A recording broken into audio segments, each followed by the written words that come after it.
Okay, hello everyone, and welcome back to another health management presentation. Today's topic is on substance use. My name is Sophie Casanova. I'm an occupational therapy student, and I'm going to be leading you through this information today.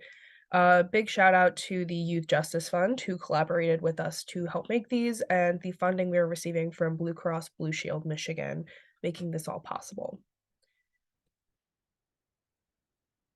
All right, so getting into a little bit of an introduction and a bit of a check-in. So for those of us who have been keeping up with the recent modules, um, please know that we are going to be referencing pieces from multiple different previous sections. So it may be beneficial to get out the things that you have, maybe the notes you took, or at least just kind of think back and review, especially when it comes to the individualized plans, habit trackers, coping strategies, self-care, and we're going to talk a little bit about nutrition as well.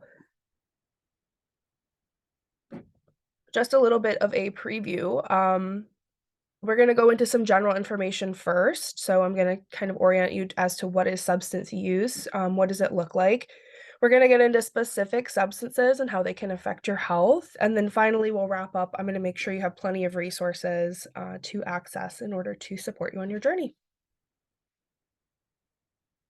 Speaking of journeys, I did want to put out a trigger warning for this content. The presentation is going to discuss all aspects of substance use, including overdoses, different kinds of substances, etc.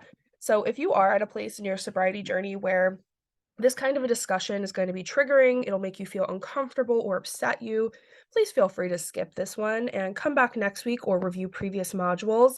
Another option is just to check out the resource sheet that we have attached, so that you don't have to listen to all the content, but you can still get resources.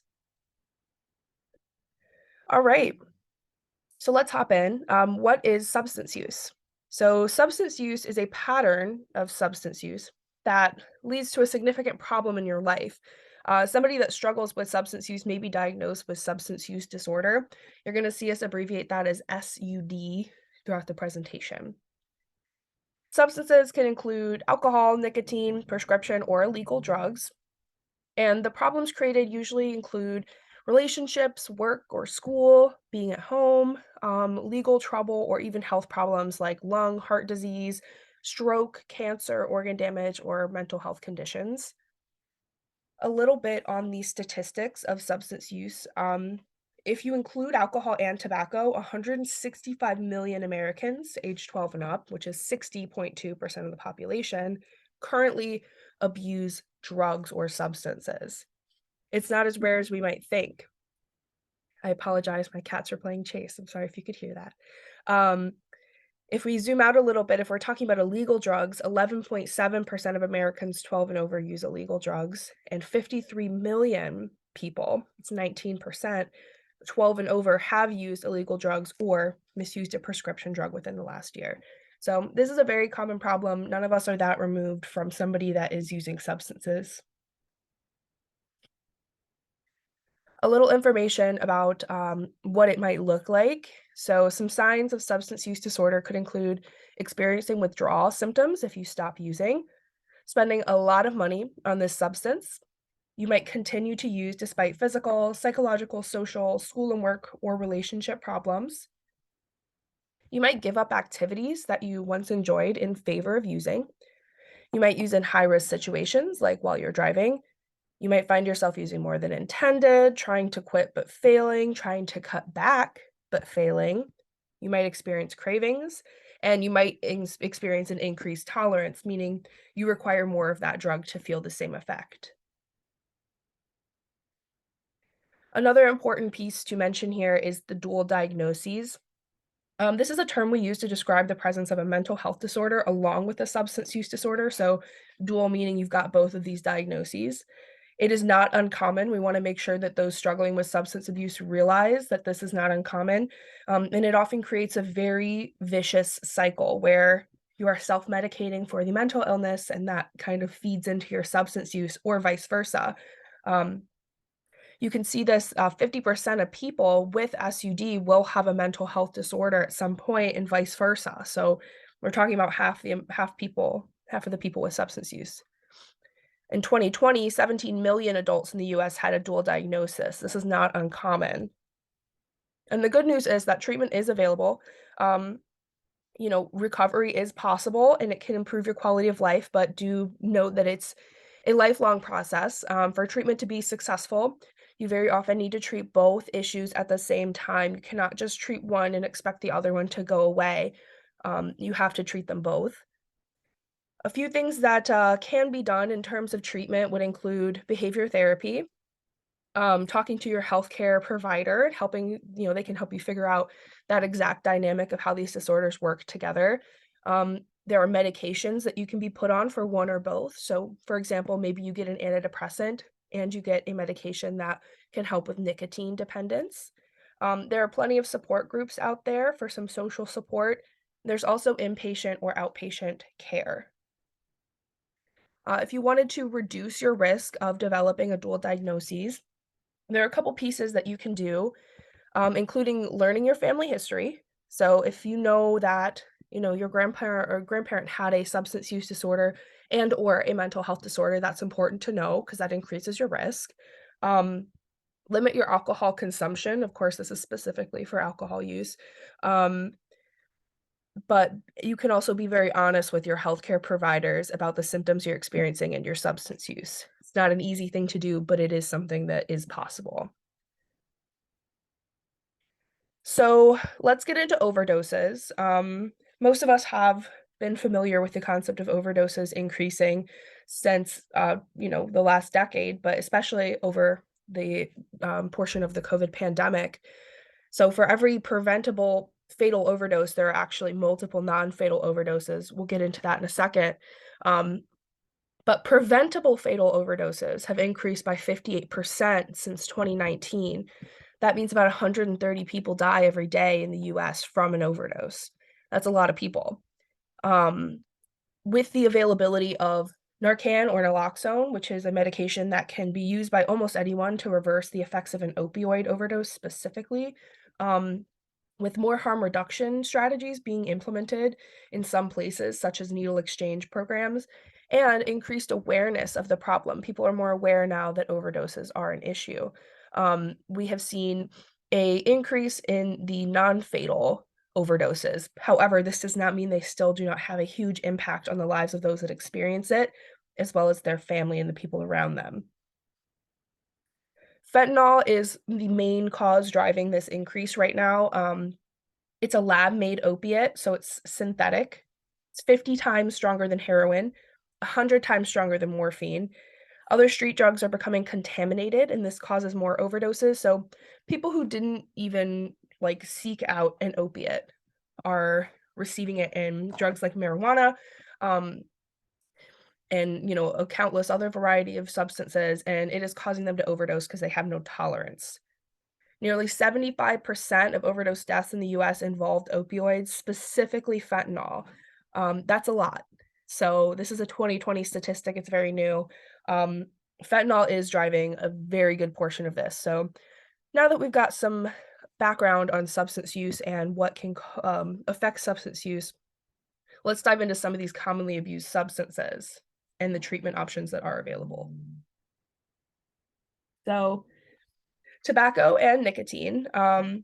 Nicotine is the addictive chemical component that's found in tobacco, cigarettes, cigars, and vapes.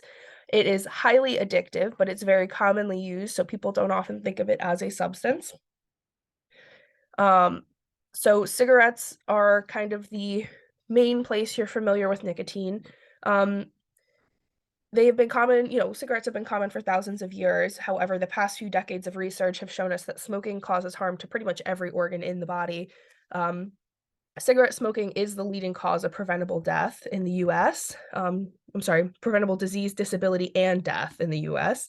However, 12.5% of adults still smoke even though they know the risk.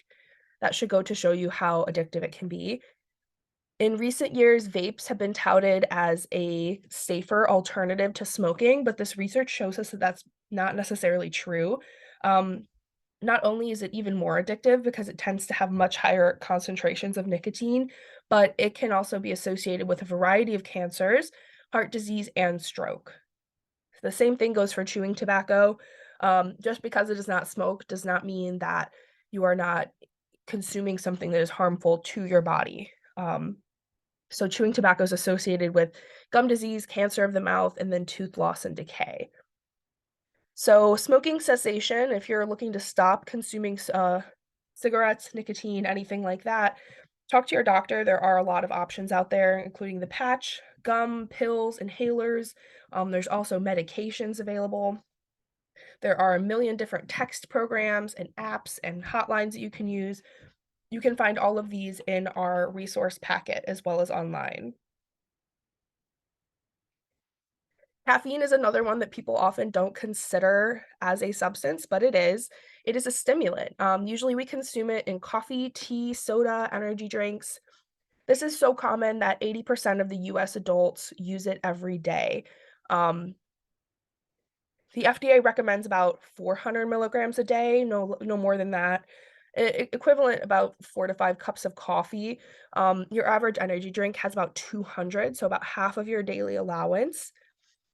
Um, So more than the daily recommended amount of caffeine can cause insomnia, anxiousness, a fast heart rate, stomach pain, nausea, and headaches. If you hit that 1200 milligram mark, you're actually at greater risk for serious health problems like seizures.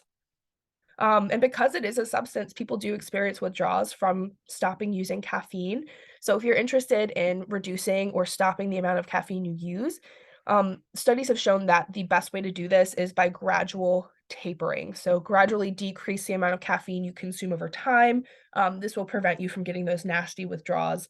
Um, one option for this is decaf coffee. So it's a misnomer because they say it's decaf, but there is still some small amount of caffeine in there, so that can help you to decrease without going cold turkey.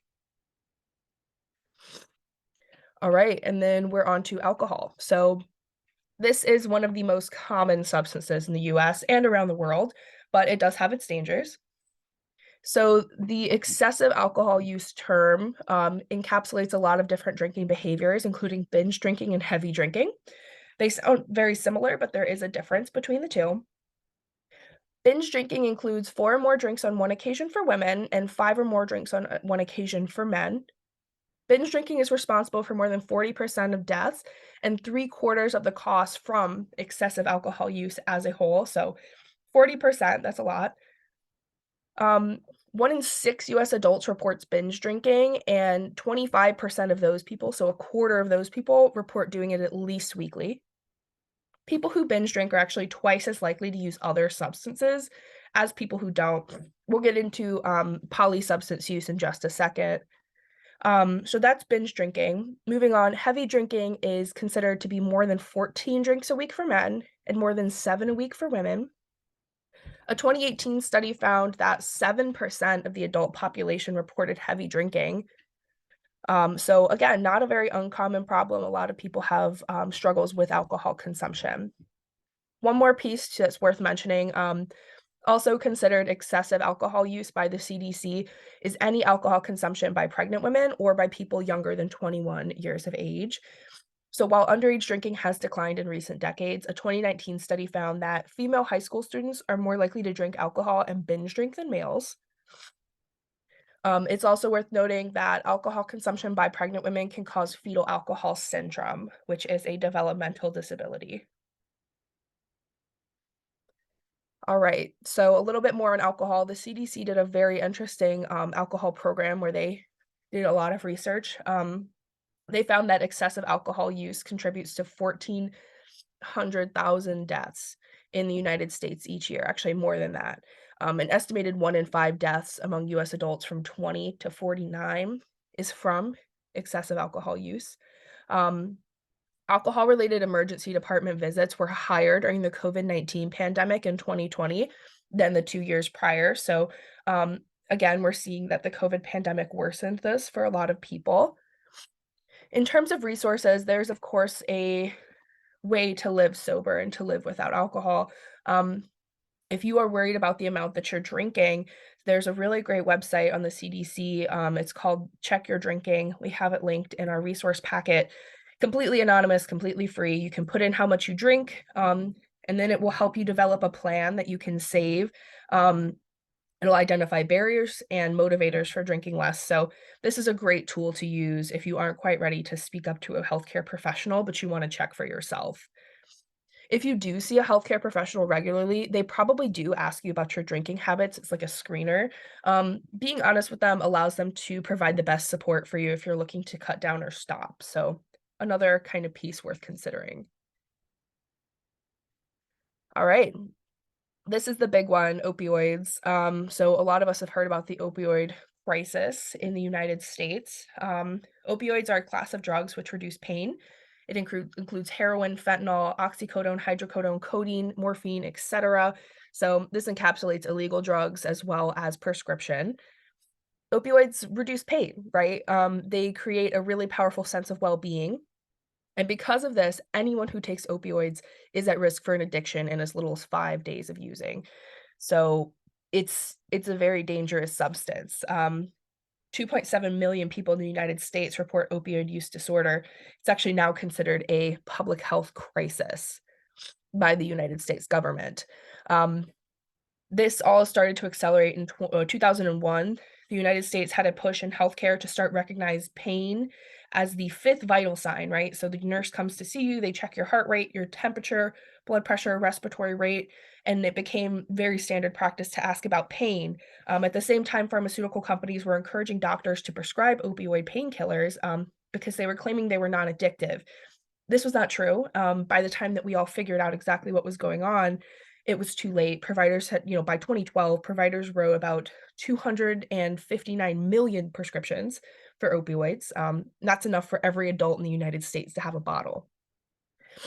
Now, with the fentanyl rising and becoming more common, people are overdosing at a much higher rate. So, just a little more information on how we got to where we are with opioids.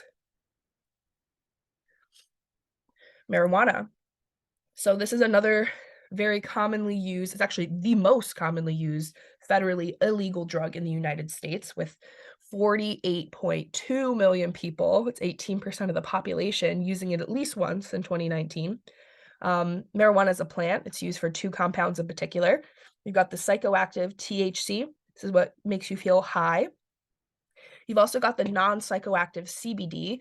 This is what people tend to rely on to help reduce pain, manage anxiety, help sleep, things like that. It's important to note that while there are a lot of claims made about CBD, and a lot of people anecdotally will say that it helped them a lot, the research on the topic is very inconclusive. It's very hard to know exactly how it affects and how it can help. Um, so, just a piece of information for you. Another interesting topic is the fact that THC levels have increased dramatically. They've almost doubled from 2008 to 2017. It's only gone up from there. Um, so the THC percentages are very high. And most of the research that we have on marijuana and the long-term effects is on this lower potency strains. Um, so we don't exactly know how the higher percentage of THC content affects differently than the lower percentage. So another piece of information to keep in mind. Um, 3 out of 10 users have a marijuana use disorder. This risk is increased for those who started before age 18, and it affects the parts of the brain responsible for memory, learning, attention, decision making, coordination, emotion, and reaction time. Um, so, children and teens with developing brains are very susceptible to the adverse effects of marijuana use. You'll also find a lot of studies which have found that long term or frequent use has been linked to increased risk of schizophrenia or psychosis in some users. Okay, here's the section where we're going to talk about polysubstance use. So, if you're using two or more substances together or within a short time period, that is considered polysubstance use. It can be intentional or unintentional, but it is regardless super unsafe because the effects become stronger and more unpredictable when you combine different substances. So, you have a risk of overdose, injury, violence, risky behavior, chronic disease, or the development of a substance use disorder.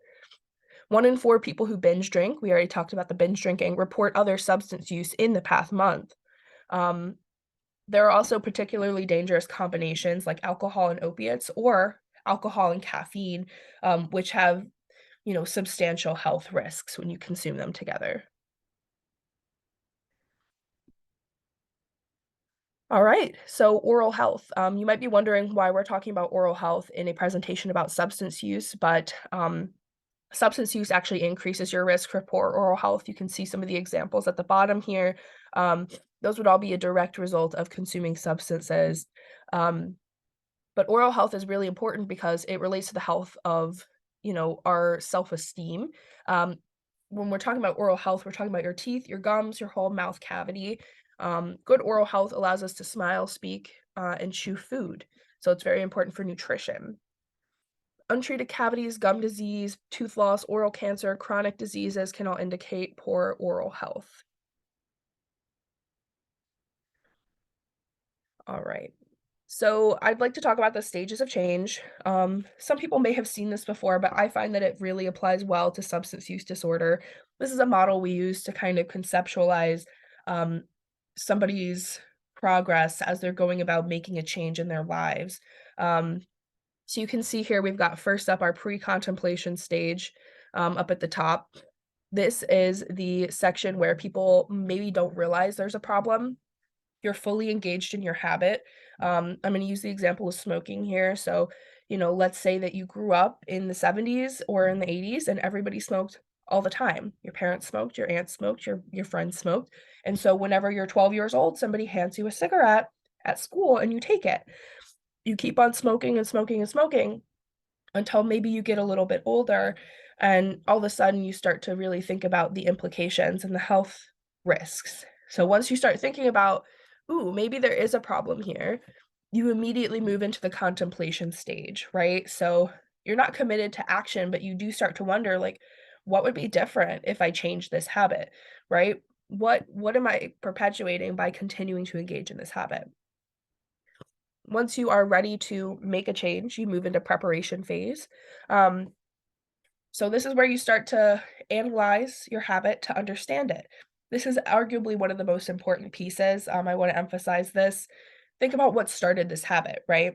What role does this habit have in your life, right? Because if you can't identify that, what was missing and what you were trying to fill with that substance use, you're gonna have a very hard time breaking that habit. You're just gonna find more things to fill that void, without even realizing it. So, um, in our smoking example, let's say that you grew up with anxiety, right? And so when you started smoking, it was a quick way to release that anxiety, at least temporarily. So if you can identify that and maybe do some preparation, thinking about other coping strategies or options that are available to help reduce stress, you're gonna have a much better outcome at the end. So now that you've prepared, maybe you've got your toolbox of coping skills here, um, you move into the action phase. So this is when you are making those choices that align with your goals on a daily basis. Um, it's not going to be perfect every day, but once you feel like you've gotten that and you've kind of sustained um, that action for 6 months or more, you're in the maintenance change. I'm sorry, maintenance stage. And if you can keep that up, you will not fall into relapse. However, we do include relapse on here because a lot of people will experience relapse when they try and make a change in their life. It is not a sign of failure. It is actually an opportunity to learn, right? You've made a stumble. Maybe you went out, to a social function and somebody offered you a cigarette and you weren't using the coping skills you should have. It was a stressful day for one reason or another, and you take it and you relapse, right? Um, all that means is that you get to start over again and you know more now. You will do better this time because you know what caused you to stumble last time. So that's why we also call it an upward spiral, right? You're learning from each relapse as you re-enter this stage of change model. I do apologize for sniffling. I've been under the weather, so thank you for bearing with me today. Um, as we're kind of wrapping up talking about how we conceptualize substance use disorder, um, you might want to look back on our habits section and think about the habit loop, right? Just some food for thought, right? Like, how does this habit loop tie in and apply, and how do we use these tools? So, if you aren't familiar with the habit loop, you start with a cue. So, for example, let's use coffee.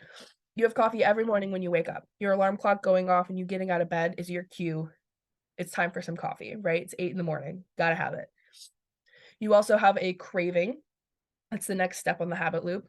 So maybe you feel tired, you're groggy, maybe you even have a headache because you consume so much caffeine that by the time you wake up in the morning, your body is telling you, "Hey, I'd like some more, please." Um, you have your response, which is where you actually get the coffee, and then you have your reward. So that's feeling more awake. Maybe you're eliminating that headache, those withdrawal symptoms, and you're getting that hit of dopamine. Um, and actually, important to note that the dopamine is not released whenever you get the reward. Like, it's not whenever you get the caffeine in your system that you get the dopamine. The majority of it's actually released whenever you decide to engage in the behavior. So as soon as you decide that I'm gonna have this coffee, your brain is firing off, that reward pathway is lighting up. So what does this all mean for substance use? It means that we can intervene on different parts of this loop to influence our habits and make them easier to break or establish. So, for example, if you wanted to make your coffee habit really unattractive, you might water your coffee down purposely. You might stop buying cream or sugar if you like cream or sugar in your coffee, or you might buy a brand of coffee you don't really like. All of these things will make it a less attractive habit to engage with. So, just a few examples of how you might be able to use the habit cycle to assist you. All right, as we wrap up here, I want to leave you with a few more pieces of information regarding support and resources. Again, please check out our resource page. It is chock full of good information. Um, anything you can think of, websites, hotlines, texting, apps, everything you can think of. So please check that out and use it to, you know, help you in your journey. Some other things that you can do, I want to emphasize that you should be honest with doctors or any other healthcare providers. It can be a very hard thing to do, but it is worth it. They can be your biggest cheerleaders and your biggest allies in helping you navigate this system. Um, there are many treatment options. So there's outpatient, detox, inpatient. Your doctor or healthcare providers can help you navigate which one might be right for you. Of course, if you do need more information, please go onto our resource page. If you go to the CAN Families, the Community Action Network link, they have a lot of different outpatient and inpatient facilities as well as detox. Same goes for the mental health website. Um, so check both of those out. Um, you can also check out that resource sheet. Those same websites will give you information on AA, NA, MA, CA meetings that you can attend in your area. They also have virtual resources like the CDC Check Your Drinking and information on where you can get Narcan. So um, there are a few websites in particular that provide Narcan training, and then you can get it shipped to you. One of the websites includes harm reduction kits that you can get sent to you and information on needle exchange. In addition to that, you can go into different pharmacies. So there's a map website that you can go on, and it'll help you identify which pharmacies do have Narcan that they can give you over the counter. So um, it won't be covered by insurance necessarily. That depends on you and your situation. But if you are in a spot where you truly just need some Narcan right now, there are a few listed Narcan vending machines in Ann Arbor, Detroit, and Roseville that you can check out and see if those might be somewhere you could access. There's also, of course, the smokers helpline we wanted to put right here. You can call them. You'll be connected with a professional who can help you navigate maybe the next steps to complete to cut back or stop smoking. And finally, there's the Michigan State Police Angel program. So this was a program that was founded quite a few years ago, but essentially what it means is that anybody with substance use disorder can walk into one of the posts of the Michigan State Police anywhere in the state and ask for help with your substance use. They will get you with a professional who will guide you through an assessment, help you get to the treatment program that you need, and they will also assign you an angel. So that's a volunteer from the community who can support you in your sobriety and even do things like provide transportation to appointments. So it's a great resource. You can check all of that out on our resource page. So what are the main takeaways that I'd like you to leave with? There's a really great TED Talk on YouTube where they say that the opposite of addiction is engagement, because if you think about somebody that is addicted, if you've ever known anybody struggling with substance use, they kind of start to curl in on themselves. They start to, want to get away from everybody else in their lives. They're not as engaged with family, with friends, with their job, etc. they are no longer engaged in a meaningful way with anything but their relationship with this substance. Um, so a good way to fight this is to engage in those healthy habits we've talked about previously. That could include exercise and self-care. We have sections on both of those, with some ideas of how you can engage in that more. We want you to reach out and engage with the people around you who support you in your healthy habits. There's going to be a lot of people that will not support you in this, and they are not ready to seek help and to live a sober lifestyle. But if you are, you need to count on those people who do support you and reach out to them. Um, I would also encourage you to build a toolbox of coping mechanisms that work for you. Um, it's not one size fits all. Use the resources available, including our previous section on coping skills, to develop a little bit of a list of things that you can turn to when you need it. Engage in that kind of behavior where you're looking out for yourself. And the last thing you can do is empower yourself with more knowledge, right? Understand addiction more intensely. What does the research say? How can I use that information to make this more successful for me? You've already gone a long way by just watching this today. You've empowered yourself with education. Um, so I got to give you a thumbs up for that one. Looking ahead here, we're going to start wrapping up in this next section. We're also going to touch on sexual health, so you can get excited about that. It'll be a lot of fun. But other than that, we're going to work on kind of putting all these pieces together and figuring out how does this affect your life daily, and kind of some takeaways from the entire series. Here are our references. Thank you so much for watching. I really do appreciate it, and I wish you the best of luck on your journey. Hopefully, we see you here next time for our final presentation.